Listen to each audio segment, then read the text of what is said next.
কে জানি বলল মুহাম্মদ দুনিয়া থেকে বিদায় হয়ে গেছে, নবী নাই, নবী নাই। ওই লোকটা মদিনায় যাইতে যাইতে আল্লাহর পয়গম্বরের দাফনের কাজ সমাপ্তি হয়ে গেল।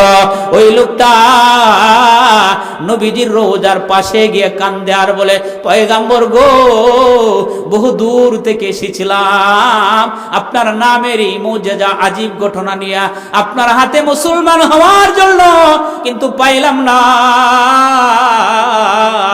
ওগো পয়গম্বর, বহু দূর থেকে আপনার কাছে এসেছিলাম। এইভাবে নবীর রওজার মাঝে যখন কাঁদতেছিলেন, হযরত আলী রাদিয়াল্লাহু তাআলা আনহু ডাক দিয়া বলেন, ওরে ইহুদি, নবী না হইলে কি হবে, জলদি করে তুমি ঈমান এনে ফেলাও। ইহুদির সাথে সাথে ঈমান আনলো। নবীর প্রতি যখন ঈমান এনে ফেললো, তার দিলের মধ্যে ঈমানের জ্বালা এমন ভাবে বাড়লো, এমন ভাবে বাড়তে লাগলো। ওই লোকটা হযরত আলীকে ডাক দিয়া বলে, আলী রে, আমার ঈমানের জ্বালা এমন বাড়ছে, নবীকে না দেখতে আমি ভালো লাগবে না। ওরে আলী, আলী রে, তোর কাছে কি নবীর ব্যবহৃত কোনো জামা আছে? দে জামাটা দে, আমি নবীর জামা থেকে একটু সুঘ্রাণ নিব। হযরত আলী তাকে জামা দিলেন। সুঘ্রাণ নেওয়ার সাথে সাথে তাফসীরের মধ্যে আসছে তার ঈমানের জ্বালা আরো বাইরে গেল। এখন সে নিজেকে কন্ট্রোলে রাখতে পারে না।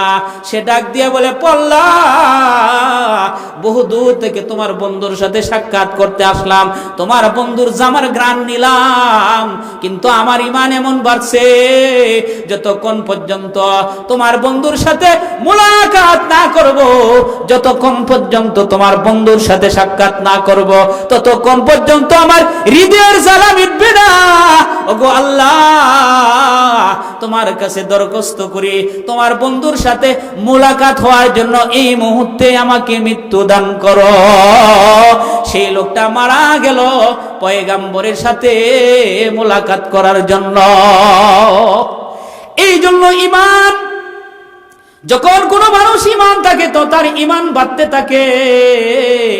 এই জন্য 4 নম্বর নবীজি বলেন, তোমাদের ঈমানকে নবায়ন করো, কোরআনের মা হাদিসের হালকায় বসো, তো তোমাদের ঈমান বাড়বে। 4 নম্বর ঈমানি মরণের 4 নম্বর আমল, 5 নম্বর আমল হচ্ছে মিসওয়াক করা। কোন মানুষ যদি নিয়মিত মিসওয়াক করে, তার মরণটা ঈমানি মরণ হবে। 5 নম্বর 6 নম্বর হচ্ছে নীরবে নির্জনে যখন একা একা হবেন, তো আল্লাহ রাব্বুল আলামিনের দরবারে কিছু কান্নাকাটি করবেন, নবীর উপর দুরূদ ও সালাম পড়িয়া দোয়া করবেন, তো আল্লাহ রাব্বুল আলামিন আপনি আমার ঈমানি মরণ নসিব করব। কারণ হায়াতের জিন্দেগিতে আপনি কত অপরাধ করেছেন, এজন্য আল্লাহ তাআলার কাছে রুনা জারি করা বুখারীর বর্ণনা এসেছে। হাদিসে সরকারে দো আলম নবী বলেন, একজন মানুষ তার কোনো নেক বলতে কোনো কিছুই নাই, শুধু গুনার গুনাহ, যে তার সন্তানদেরকে ডাক দিয়া বলে, ও সন্তানরা শোনো, আমি এমন নাফরমান, আমার মতো নাফরমান পৃথিবীতে আর কেউ নাই। যদি আমি আল্লাহকে আমাকে ধরতে পারে তাহলে আমাকে ভীষণ শাস্তি দিবে। তাহলে শোনো রে সন্তান, আমি যখন মারা যাইব আমাকে তোমরা আগুনে ফুরবা, আগুনে ফুরিয়া অর্ধেকটি ছাই সমুদ্রে নিক্ষেপ করে দিবা, আর অর্ধেকটি ছাই বাতাসে নিক্ষেপ করে দিবা, বাতাসে উড়ায় দিবা। যদি আল্লাহ আমাকে ধরা সক্ষম হয়, তাহলে আল্লাহ আমাকে এমন শাস্তি দিবে যে ইতিপূর্বে আর কাউকে এমন শাস্তি দিবে না।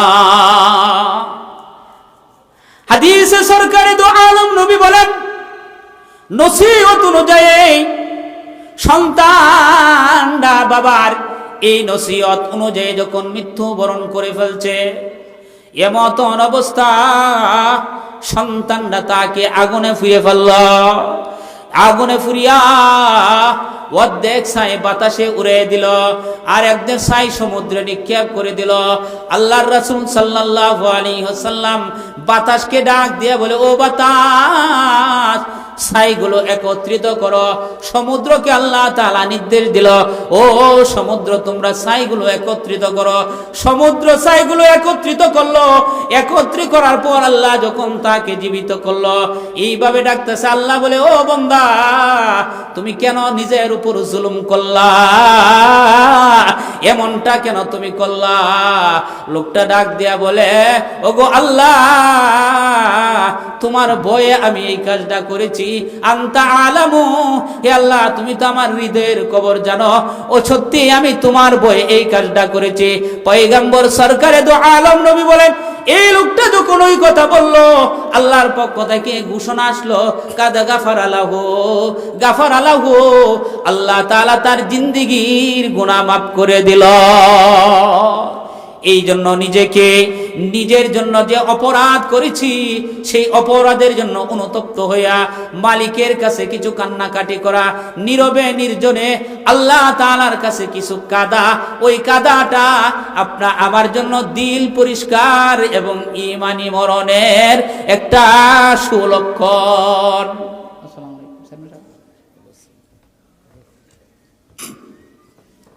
এই জন্য আপনি আমার ঈমানি মরণের জন্য 6টা আর হলো নিরাপদে যদি আমি জান্নাতে যাইতে চাই, 4টে আমল।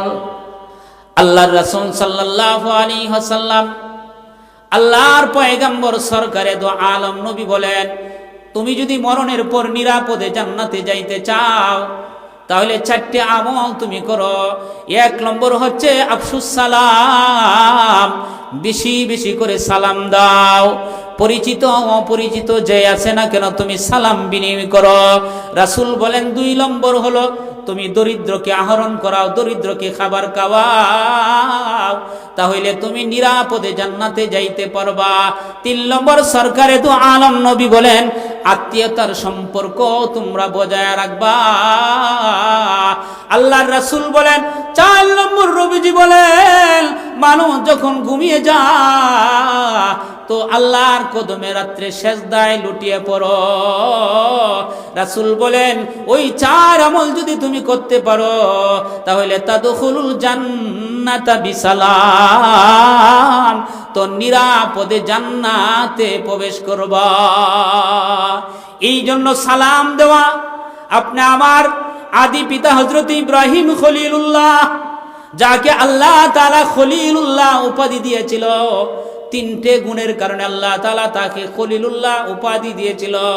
1 নম্বর হযরত ইব্রাহিম আলাইহিস সালাতু ওয়াস সালাম বেশি বেশি করে মানুষকে সালাম দিতেন। 2 নম্বর অতিথি পরায়ণ ছিলেন।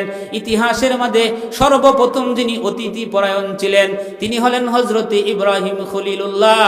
তিনি মানুষ না নিয়ে, অতিথি মেহমান না নিয়ে কোনোদিন খাবার খাইতেন না। একদিন এক মেহমান তালাশ করতেছিল, মেহমান তালাশ পায় না, হঠাৎ করে একজন মেহমান পাইলেন, খাবারে বসাইলেন। বলো বিসমিল্লাহ কইয়া তুমি খাবার খাও। না, আমি বিসমিল্লাহ বলবো না, কারণ আমি মুসলমান না, আমি অন্য ধর্মের, খ্রিস্টান ধর্মে, আমি বিসমিল্লাহ বলে খাবো না। ইব্রাহিম নবী তাকে উঠাইয়া দিলেন। ইব্রাহিম আলাইহিস সালাতু ওয়াস সালাম যখন উঠাইয়া দিলেন, আল্লাহর পক্ষ থেকে ইব্রাহিমের কাছে ওহী আসলো, ওরে ইব্রাহিম, তুমি তাকে উঠাইয়া দিলা। ও ইব্রাহিম শোনো, ওই লোকটাকে আমি 1 দিন না 2 দিন না 60-70 বছর পর্যন্ত আহরণ করাইতেছি, কোনদিন আমি তারে খাওয়াই না, আমি কোনদিন না খাওয়াই তারে রাখি না রে ইব্রাহিম, তুমি একবারই খাওয়াইতে পারলা না। ইব্রাহিম আলাইহিস সালাতু ওয়াস সালাম আবার লোকটাকে তালাশ করিয়া নিয়ে আসলেন। ইব্রাহিম আলাইহিস সালাম তাকে সম্মানের সাথে খাবার দিলেন। বললেন এই মুহূর্তে কিছুক্ষণ আগে না আপনি আমাকে তাড়াইয়া দিলেন। বলে হ, তোমাকে তাড়াইয়া দিয়েছি, কিন্তু আমার মালিক ডাক দিয়া বলে, ও ইব্রাহিম, তাকে আমি 60-70 বছর পর্যন্ত খাওয়াইতেছি, আমার নাম নেই না, আমার গোলামি করে না, আমার সাথে শিরিক করে, তবু আমি আল্লাহ তারে না খাওয়াই না, তুমি একবারই খাওয়াইতে পারলা না। ওই আল্লাহ রাব্বুল আলামিন আমাকে বলেছে। এই লোকটা বলেন আমি আমার মালিকের গোলামি করি না, আমি আমার মালিকের সাথে সম্পর্ক নাই, তবু আমার মালিক আমার এত মহব্বত করে। ও ইব্রাহিম, হাতটা বাড়ায়া দেন, এই মুহূর্তে আমাকে মুসলমান বানায়া দেন। লা ইলাহা ইল্লাল্লাহ ইব্রাহিম খলিলুল্লাহ। লোকটা মুসলমান হয়ে গেলেন। এই জন্য ইব্রাহিম আলাইহিস সালাতু ওয়াস সালাম বেশি বেশি করে সালাম বিনিময় করতেন এবং অতিথি পরায়ণ ছিলেন এবং রাত্রে গভীর রজনীতে মালিকের কদমে সেজদা করিতেন। আমরা যদি আমাদের জীবনে ওই 4টি আমল করতে পারি, বেশি বেশি সালাম দিতে পারি এবং দরিদ্রকে আহরণ করাইতে পারি এবং আত্মীয়তা সম্পর্ক বজায় রাখতে পারি, বুখারীর বর্ণনা এসেছে আল্লাহর পয়গম্বর বলেন, কোন মানুষ যদি তার হায়াতের মধ্যে বরকত আনতে চা, রিজিকের মধ্যে বরকত আনতে চা, হায়াত বৃদ্ধি পাক, রিজিকের মধ্যে প্রশস্ততা হোক, সে যেন তার আত্মীয় স্বজনের সাথে উত্তম আচরণ করে, আত্মীয়তা যেন বজায় রাখে। আল্লাহ রাব্বুল আলামিন আমাদেরকে এই মোটামুটি যে কয়েকটি আমলের কথা বললাম, আমরা আমাদের ইমানের সাথে যাতে মরতে পারি, নিরাপদে যেন আমরা জান্নাতে যাইতে পারি, আল্লাহ তাআলা আমাকে এবং আপনাদের সকলকে এই কথাগুলো নিজেকে আমল করার তৌফিক দান করুক, আপনাদেরকে আমল করার তৌফিক দান করুক। আসসালামু আলাইকুম ওয়া রাহমাতুল্লাহি ওয়া বারাকাতুহু। আলহামদুলিল্লাহ, সম্মানিত উপস্থিতি, আমরা হযরত